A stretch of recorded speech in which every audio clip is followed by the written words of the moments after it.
Ciao a tutti, bentornati.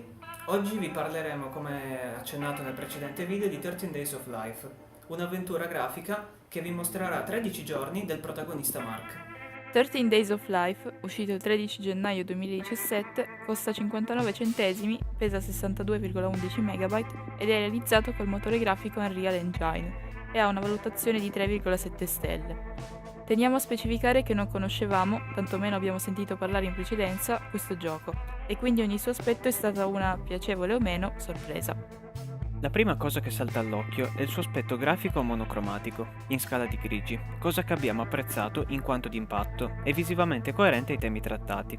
Durante il corso delle giornate sarà possibile interagire con una grande quantità di oggetti, ma solo alcuni di essi, e col giusto ordine, ci faranno progredire nella storia. Il gioco ha un carattere prevalentemente introspettivo, poiché i pensieri del protagonista avranno un ruolo chiave. Essi, infatti, riescono a inquietare e coinvolgere il giocatore, attirando la sua attenzione. Si noti una particolare cura verso gli effetti sonori e altri piccoli dettagli sparsi all'interno dell'ambientazione.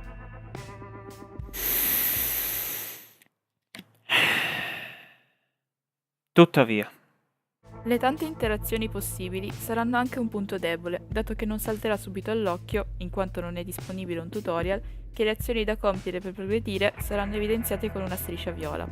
Se non ce ne renderemo conto, sempre per la mancanza di un tutorial, resteremo bloccati senza sapere cosa fare e costretti ad interagire ad oltranza con ogni oggetto.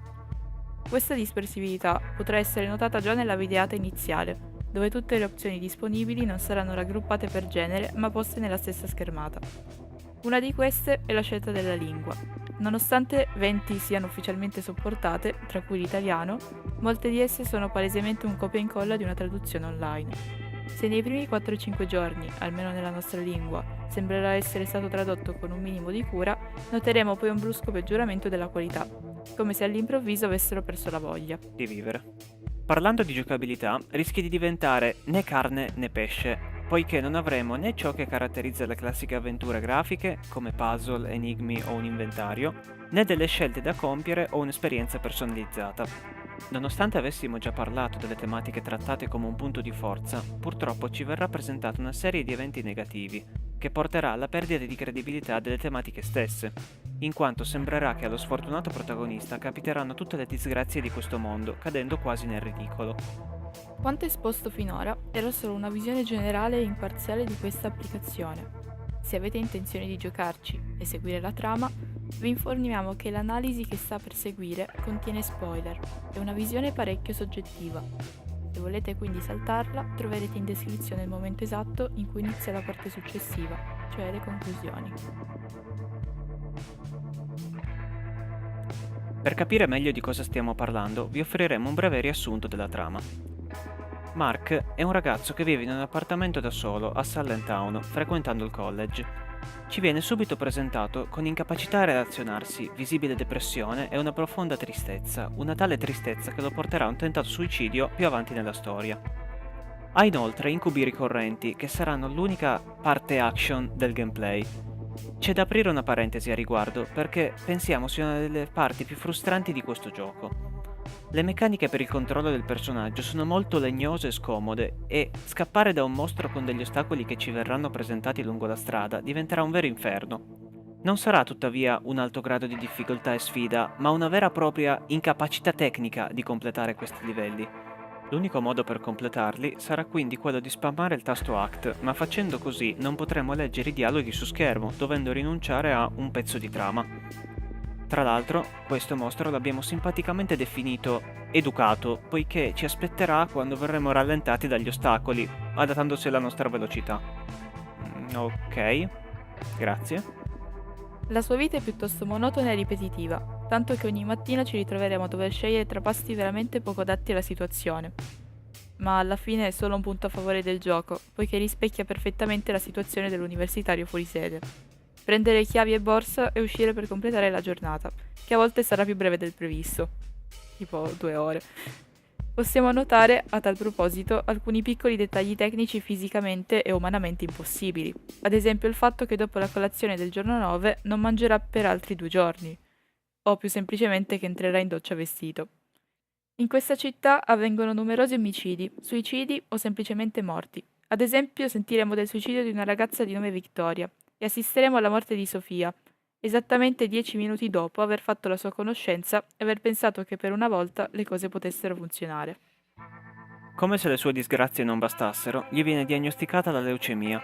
Una volta a casa tenta il suicidio tagliandosi le vene, ma dopo l'ennesimo incubo Anche per il giocatore. si accorge di essere ancora vivo. Anche se, ha passato tutta la notte a sanguinare.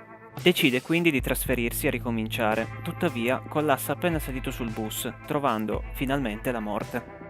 Tutta la narrazione è contornata da una colonna sonora apparentemente piacevole, ma subito ripetitiva e ben presto quasi insopportabile, che tra l'altro mi ricorda vagamente qualcosa.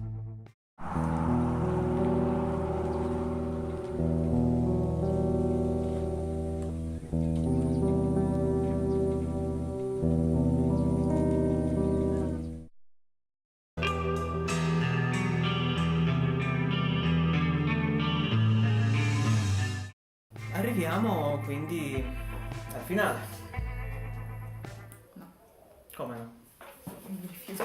No, come ti rifiuti? Vieni qua. No. Vieni qua, dobbiamo No. finire di registrare. No. Muoviti. Dillo tu. Dai che No. siamo già martedì, domani devi montare, dai, muoviti. No, al finale fa troppo schifo. Lo so che fa schifo, devi appunto dirlo. Dai. No, è un finale di me. Lo so che è un finale di merda. No. Devi farlo sapere agli altri, su. No.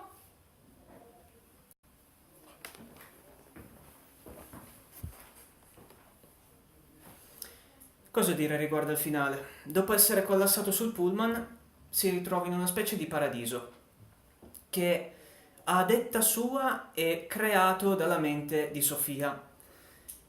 In questo paradiso, Sofia incontra Mark e le spiega il motivo del suicidio di Victoria. Oh mio Dio, che sarebbe? Che schifo. Lo so che fa schifo. Fammi cercare almeno di essere imparziale. Allora, io ci sto provando.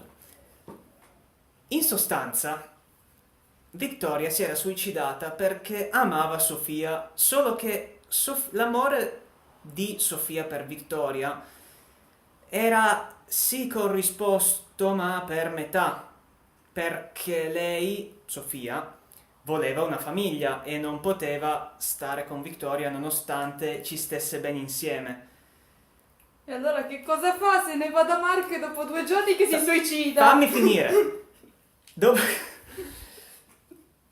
Dopo 2 giorni, a quanto pare, è andata da Mark. Perché? Per cercare conforto. Non lo so perché sia andata da Mark. Infatti il karma l'ha fatta investire.